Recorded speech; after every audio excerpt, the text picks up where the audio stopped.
Hello guys and welcome back to another video of our channel. So आज के lecture के अंदर हम देखेंगे न्यूमेरिकल एनालिसिस के अंदर लाग्रांजिस इंटरपोलेशन फॉर्मूला। आज का हमारा दूसरा लेक्चर है लाग्रांजिस इंटरपोलेशन फॉर्मूला का। इसके पहले के लेक्चर के अंदर हमने डिटेल में डिस्कस किया था, उसका फॉर्मूला देखा था और एक एग्जाम्पल को भी सॉल्व किया था। आज हमारे पास दूसरा लेक्चर है लाग्रांजिस इंटरपोलेशन फॉर्मूला का और दूसरा एग्जाम्पल है, हम उसको आसानी से सॉल्व करेंगे। वीडियो के अंदर अंत तक बने रहिएगा, पूरा का पूरा एग्जाम्पल आपको आसानी से पता चल जाएगा। काफी सिंपल और इजी मेथड है। अगर एग्जाम के अंदर ऐसी मेथड पूछी जाए तो मार्क्स जाने चाहिए नहीं, ठीक है। इसलिए काफी सिंपल और इजी मेथड है। वीडियो के अंदर एंड तक बने रहिएगा, पूरी मेथड आपको आसानी से पता चल जाएगी। सो स्टार्ट करते हैं।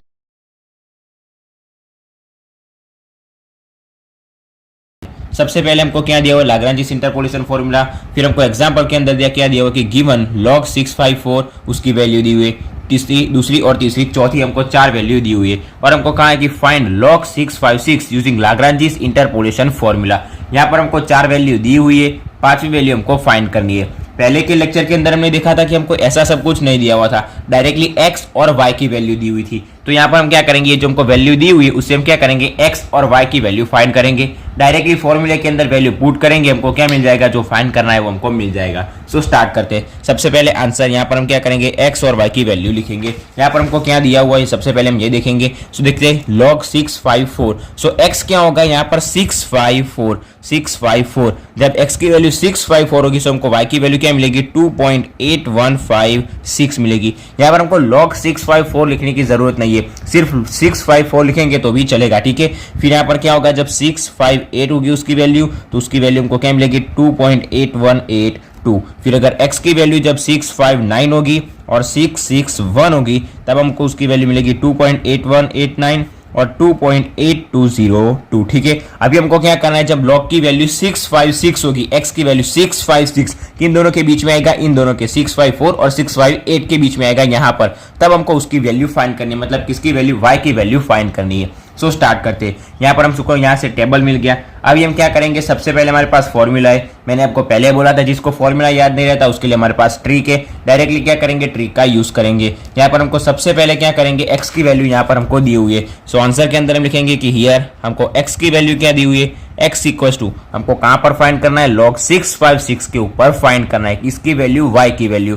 सो x इक्वल टू क्या होगा, 656। log को हम कंसीडर करेंगे नहीं, सो x की वैल्यू हम लेंगे 656, ठीक है। यहाँ तक कंप्लीट हो गया। अभी हमको पता है यहाँ से हम क्या लेंगे, x0 x1 x2 फिर y0 y1 y2। सो x वाला टर्म क्या कहलाएगा, x0 फिर x1 x2 और x3। y वाला टर्म क्या होगा, y0 y1 y2 और y3, ठीक है। सो अभी हम क्या करते हैं, डायरेक्टली एग्जांपल को सॉल्व करते हैं। हमको y की वैल्यू फाइंड करनी है जब x इक्वल टू 656 होगा। सो y इक्वल टू हम क्या लिख सकते हैं, f ऑफ x भी लिख सकते हैं। इक्वल टू हम क्या लिख सकते हैं, x की वैल्यू क्या है 656, सो हम f ऑफ 656 लिख सकते हैं। तीनों में से कुछ भी लिख सकते हैं, सिर्फ y भी हम लिख सकते हैं, ठीक है। सो इक्वल टू क्या होगा, सबसे पहले टर्म के अंदर हम क्या करेंगे, पहले वाले को ब्लॉक करेंगे और जो x की वैल्यू उसको हम अपने हाथ के अंदर जकड़ लेंगे। सो सबसे पहले 656 में से हम किसको माइनस करेंगे, ये x वाले पूरे टर्म को माइनस करेंगे।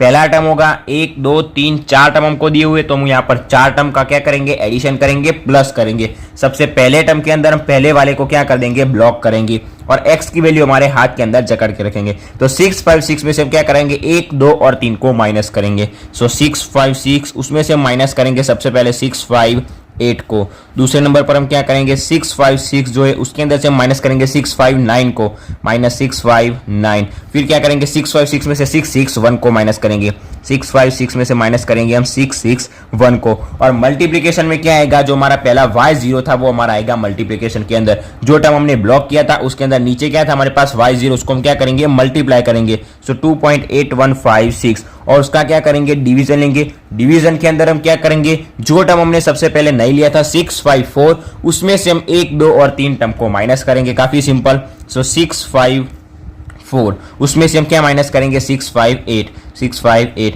फिर 654 में से हम माइनस करेंगे 659 को और 654 में से हम माइनस करेंगे 661 को। ये हो गया हमारा सबसे पहला टर्म। अभी क्या करेंगे, दूसरा टर्म लेंगे। सो उसके लिए बीच में क्या करेंगे, प्लस करेंगे। अभी दूसरे टर्म के लिए दूसरे को ब्लॉक करेंगे।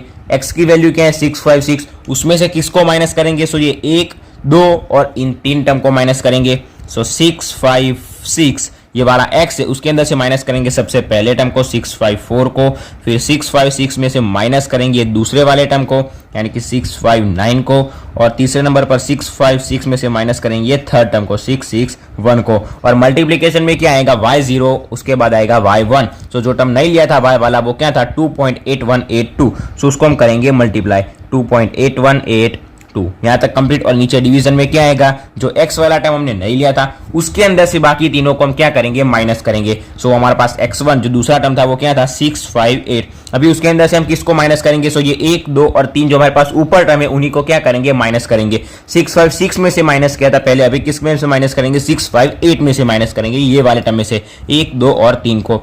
सो माइनस आएगा 654, फिर 658 में से माइनस करेंगे 659 को, और 658 में से माइनस करेंगे थर्ड टर्म को 661 को, और नीचे डिवीजन में किसी से मल्टीप्लाई करने की जरूरत नहीं है। अभी आएगा हमारे पास तीसरा टर्म, तो तीसरे टर्म को क्या करेंगे उसके लिए ब्लॉक करेंगे, x के अंदर से माइनस करेंगे 1 2 और 3 को, मल्टीप्लिकेशन में आएगा y कौन सा आएगा अभी y2 जो हमने कंसीडर नहीं किया था 2.8189 जिसको हमने ब्लॉक किया था। उसके बाद नीचे डिवीजन में क्या आएगा, सो जो हमने x वाला टर्म ब्लॉक किया था उसके अंदर से जो बाकी 3 टर्म है उसको माइनस करेंगे, 1 2 और 3 टर्म को माइनस करेंगे। सो सबसे पहले क्या आएगा 656 जो हमारे पास x की वैल्यू उसके अंदर से 1 2 और 3 को माइनस करेंगे, इसको हम ब्लॉक करेंगे, माइनस करेंगे 654 को, फिर 656 में से माइनस करेंगे 658 को और भी 661 को, तो 656 माइनस करेंगे 661 को, और मल्टीप्लिकेशन में आएगा y हमारे पास कौन सा है ब्लॉक किया हुआ 2.8189, सो 2.8189, और नीचे डिवीजन में हमारे पास क्या आएगा जो x वाला टर्म हमने कंसीडर नहीं किया था उसके अंदर से हम 1 2 और 3 टर्म को माइनस करेंगे।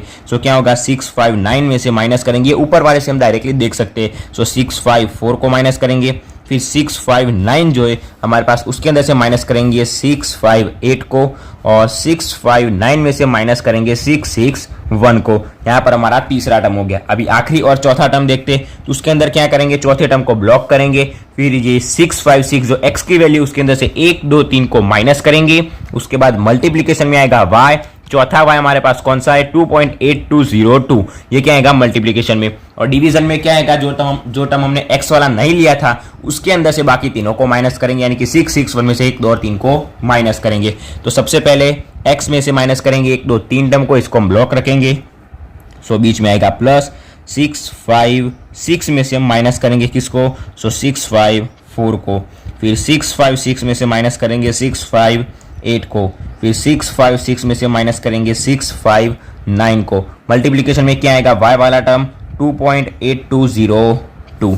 नीचे डिवीजन में हमारे पास क्या आएगा, तो जो x वाला टर्म हमने कंसीडर नहीं किया था उसके अंदर से बाकी तीनों को माइनस करेंगे, 661 में से माइनस करेंगे 654 को, फिर 661 में से माइनस करेंगे 658 को, और 661 में से माइनस करेंगे 659 को। ठीक है, देखिए अगर आपको फॉर्मूला याद नहीं रहता तो आप इस मेथड का यूज कर सकते हैं, ये ट्रिक का यूज कर सकते हैं। फॉर्मूला याद रहता है तो ये सबकी मगजमारी करने की कोई जरूरत नहीं है। ठीक है, काफी फॉर्मूला काफी बड़ा है इसलिए लोगों को याद नहीं रहता, इसलिए ये काफी सिंपल और इजी ट्रिक है। पहले को ब्लॉक करेंगे, बाकी तीनों को माइनस करेंगे, y लिखेंगे, नीचे डिवीजन में जो टर्म हमने नहीं लिया था x वाला उसके अंदर से बाकी तीनों को हम क्या करेंगे माइनस करेंगे।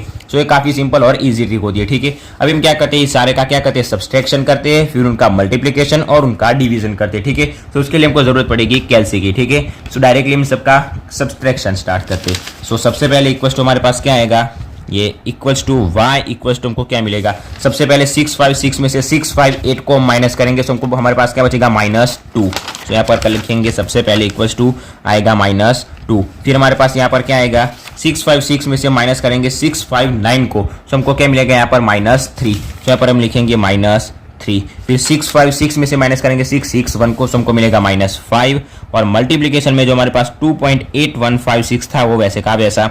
नीचे डिवीजन में हमारे पास क्या आएगा 654 में से 658 को माइनस करेंगे, सो -4, फिर हमारे पास बचेगा माइनस यहाँ पर आएगा 5 और आएगा -7। ठीक है, यहाँ तक कंप्लीट हो गया, यहाँ तक आप देख सकते हैं, यहाँ से इतना कंप्लीट हो गया। अब ये दूसरा टर्म का हम क्या करेंगे सब्सट्रैक्शन करेंगे। सो बीच में आएगा प्लस 656 में से माइनस करेंगे 654 को, सो हमारे पास क्या बचेगा 2, फिर यहाँ पर आएगा 656 में से माइनस करेंगे 659 को। यहाँ पर एक भी ऐसा टर्म होना नहीं चाहिए कि जिसके अंदर आपको जो सब्सट्रैक्शन करते हैं उसके अंदर गलती हो जाए। ठीक है, क्योंकि एक गलती के कारण आपका पूरा का पूरा आंसर आपका क्या आएगा गलत आएगा। ठीक है, अभी यहाँ पर हमारे पास क्या बचेगा -3, फिर यहाँ पर आएगा 6 -5, फिर इंटू ये जो 2.8182 वैसे का वैसा, नीचे डिवीजन में हमारे पास क्या आएगा 658 में से माइनस करेंगे 654 को, सो 4 बचेगा, नीचे यहाँ पर क्या बचेगा -1 बचेगा, और यहाँ पर 658 में से 661 को माइनस करेंगे सो -3 बचेगा, बीच में आएगा प्लस। अभी इन दोनों काम क्या करते हैं, सब्सट्रैक्शन करते हैं। सबसे पहले 658 में से 654 जाएगा, 656 से, सॉरी ये 656 से, उसके अंदर से क्या बचेगा 2 बचेगा, फिर बचेगा यहाँ पर -2, यहाँ पर आएगा -5, और 2.8189 डिवीजन में क्या आएगा यहाँ पर 9 तो 5 मिलेगा, फिर 9 में से 8 जाएगा सो 1 मिलेगा, और यहाँ पर मिलेगा -2, फिर आएगा प्लस आखिरी टर्म 656 में से 654 जाएगा सो 2, फिर -2, 656 में से 659 सो -3 या -3, और 2.8202, ठीक है। और नीचे डिवीजन में 661 में से 654 को माइनस करेंगे सो हमें मिलेगा 7, फिर यहाँ पर मिलेगा 3, और 661 में से माइनस करेंगे सो मिलेगा हमको 2।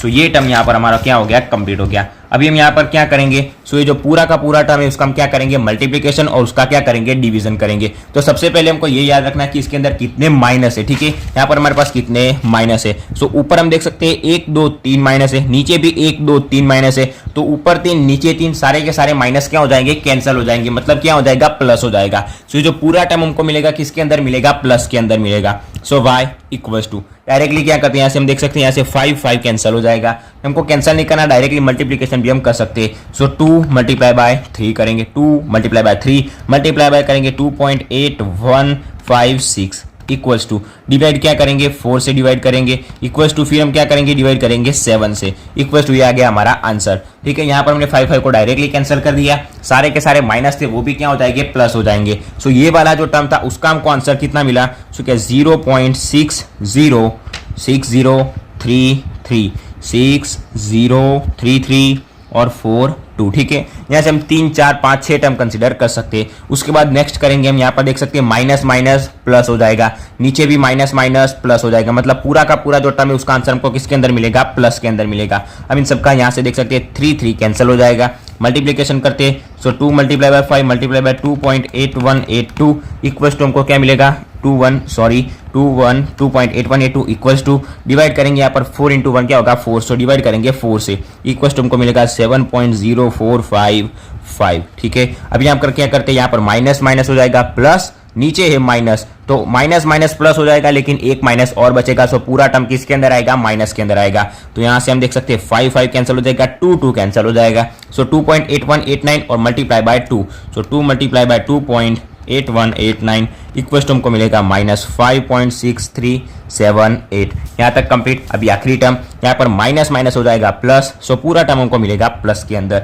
देख सकते हैं यहाँ से 3 कैंसिल हो जाएगा और 2 कैंसिल हो जाएगा, और 2 मल्टीप्लाई बाय ये term 2 multiply by 2.8202 equals to divide में क्या है हमारे पास 7 इक्वल्स टू हमको क्या मिलेगा 0.80577142 पूरा टर्म लिखना हो तो पूरा टर्म 6 से 7 डिजिट टर्म लिख सकते हैं, ठीक है। सो हमको पूरा टर्म मिल गया। अभी ये प्लस और ये प्लस, हमारे पास 3 टर्म क्या है टोटल प्लस के अंदर है। सो जो टर्म प्लस वाले उसका हम क्या करते हैं, डायरेक्टली सबसे पहले एडिशन कर लेते हैं। सो ये टर्म एक आ गया, उसके अंदर हम प्लस करेंगे, इसके अंदर हम प्लस करेंगे ये और ये टर्म, सो 0.603342, फिर से प्लस करेंगे 7.0455 इक्वल्स टू ये टर्म हमको मिल गया, 3 टर्म का एडिशन मिल गया। अभी क्या करेंगे, माइनस करेंगे किसको, ये टर्म को, सो 5.6378 इक्वल्स टू ये जो हमारा आ गया, क्या आ गया, आंसर आ गया 2.816813। सो हमको जो y की वैल्यू फाइंड करनी थी, f ऑफ x की वैल्यू फाइंड करनी थी, और हमको जो f ऑफ x की वैल्यू हमको क्या दी हुई थी 656, सो f ऑफ 656 की वैल्यू फाइंड करनी थी, वो हमको क्या मिल गई, सो 2.816813। ये क्या आ गया, हमारा आंसर आ गया। अगर हमको ये कंप्लीट करना हो तो हम कैसे कर सकते हैं, हमको log की वैल्यू फाइंड करनी थी, log 656 की, सो डायरेक्टली लिखेंगे log 656 इक्वल टू हमको मिल जाएगा 2.8169 8168 यहाँ पर 4 डिजिट के अंदर हमको हमारा पूरा आंसर मिल जाता है। सो 2.8169 6.8 और 6.9 हम 2.8168 तक भी लिख सकते हैं। ठीक है, यहाँ तक कंप्लीट। सो हमारा आंसर कंप्लीटली यहाँ तक आ जाता है। अभी हम इसको और भी कंप्लीट करना है तो हम कैसे कर सकते हैं? हमको किसकी वैल्यू फाइंड करनी थी? हमारा टर्म था ये और ये, इन दोनों के बीच में हमारा टर्म था log 656। किसके बीच में आता है? log 654 और 658 इन दोनों के बीच में आता है। ये वैल्यू क्या थी? 2.8156 और ये 2.8182। हमको क्या मिला? 2.8168। तो इन दोनों के बीच में ये वैल्यू आ जाती है, मतलब हमारा जो आंसर है वो यहाँ पर क्या है? सही है। ठीक है, कंप्लीट हमारा आंसर आ जाता है। सो ये था न्यूमेरिकल एनालिसिस के अंदर लाग्रांज इंटरपोलेशन फॉर्मूला, उसका दूसरा एग्जांपल। यहाँ पर हमने आसानी से उसको क्या कर दिया? कंप्लीट कर दिया। इसके पहले के लेक्चर के अंदर मैंने आपको उसका फॉर्मूला भी बताया था। इस सबसे पहले हम क्या करते हैं? x में से x1 फिर x2 और x3 को माइनस करते और y0 को मल्टीप्लाई करते। नीचे डिवीजन में हम क्या करेंगे? x0 जो हमने कंसीडर नहीं किया था उसके अंदर से हम x1 x2 x3 को माइनस करते, फिर प्लस के अंदर x में से x0 x2 x3 उसको माइनस करेंगे, x1 को कंसीडर नहीं करेंगे, फिर y1 को मल्टीप्लाई करेंगे, ये हमारा y1। और नीचे क्या आएगा? जो हमने x1 नहीं लिया था उसके अंदर से हम x0 x1 x2 sorry x1 में से x0 x2 और x3 को माइनस करेंगे। वैसे हमारा सारा टर्म चलता जाएगा। ठीक है, सो ये हमारा दूसरा एग्जांपल आज के लेक्चर के यहाँ पर कंप्लीट हो गया। पूरा का पूरा डायरेक्टली हमने आपको आंसर लाके दे दिया। ठीक है, ये था हमारा दूसरा एग्जांपल लाग्रांज इंटरपोलेशन फॉर्मूला का। इसके नेक्स्ट लेक्चर के अंदर हम एक और तीसरा एग्जांपल देखेंगे। ठीक है, यहाँ पर लॉग की वैल्यू दी हुई थी तो लॉग ऐसा लिखना जरूरी नहीं होता। ठीक है, डायरेक्टली हम ये वैल्यू लिख सकते हैं और y की वैल्यू हमको ये मिल जाएगी। एग्जाम्पल कंप्लीट हो गया। आशा रखता हूँ आपको पूरा का पूरा एग्जाम्पल आसानी से समझ में आ गया होगा। वीडियो अच्छा लगा हो तो वीडियो को लाइक करना, शेयर करना और चैनल को सब्सक्राइब भी जरूर से कर देना। So thanks for watching guys.